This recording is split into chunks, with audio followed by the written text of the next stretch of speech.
भगवत गीता यथारूप अध्याय 6 ध्यान योग श्लोका 6.40 श्री भगवान उवाच पार्थ न एहि न अमूत्र विनाशा तस्य विद्यते न हि कल्याणकृत् कश्चित् दुर्गतिम तात गच्छति। भावार्थ, भगवान ने कहा, हे प्रथापुत्र, कल्याण कार्यों में निरत योगी का न तो इस लोक में और न परलोक में ही विनाश होता है।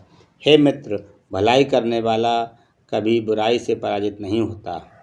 तात्पर्य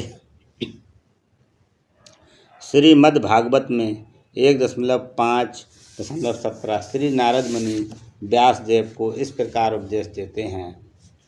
त्वक्त्वा स्वधर्मं चरला अम्बुजं हरे भजन पक्कोऽथ पतेत तो यदि यत्र क्वा भावद्रम भूदमुत्स किम को वार्थ आप्तो भजताम स्वधर्मता।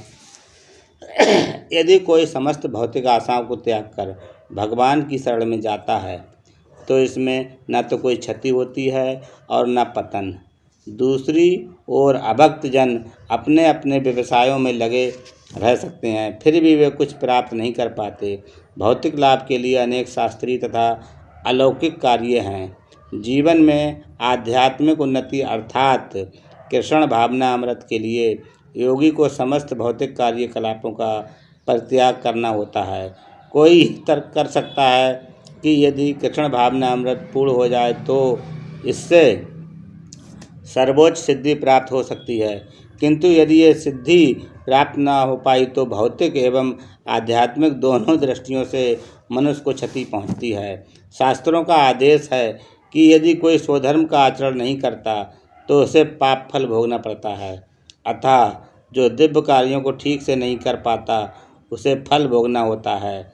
भागवत पुराण आश्वस्त करता है कि असफल योगी को चिंता करने की आवश्यकता नहीं है, भले ही उसे ठीक से स्वधर्माचरण न करने का फल भोगना पड़े तो भी वह घाटे में नहीं रहता, क्योंकि शुभ कृष्ण भावना अमृत कभी विस्मृत नहीं होता। जो इस प्रकार से लगा रहता है वह अगले जन्म में निम्न योगी योनि में भी जन्म लेकर पहले की भांति भक्ति करता है। दूसरी ओर जो केवल नियत कार्यों को दृढ़तापूर्वक करता है, किंतु यदि उसमें कृष्ण भावना अमृत का अभाव है तो आवश्यक नहीं कि उसे शुभ फल प्राप्त हो। इस श्लोक का तात्पर्य इस प्रकार है।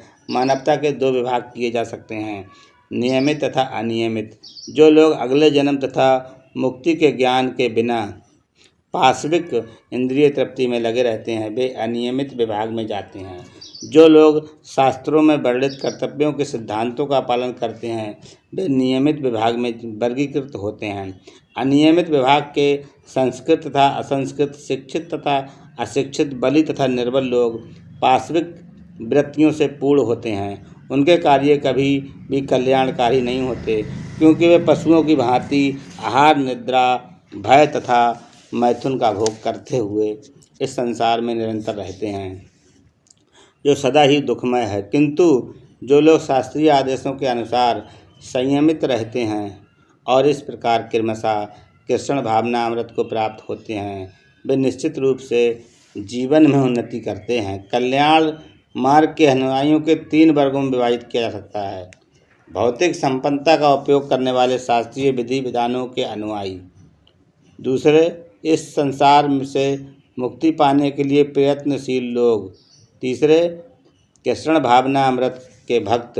प्रथम वर्ग के अनुयायियों को पुनः 2 श्रेणियों में विभाजित किया जा सकता है, सकाम कर्मी तथा इंद्रिय तृप्ति की इच्छा न करने वाले।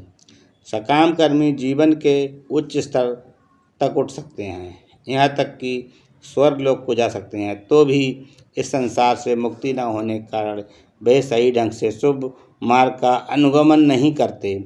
शुभ कर्म तो वे हैं जिनसे मुक्ति प्राप्त हो। कोई भी ऐसा कार्य जो परम आत्म साक्षात्कार या देहात्म बुद्धि से मुक्ति की ओर उन्मुक्त नहीं होता, वह रंच मात्र भी कल्याणप्रद नहीं होता।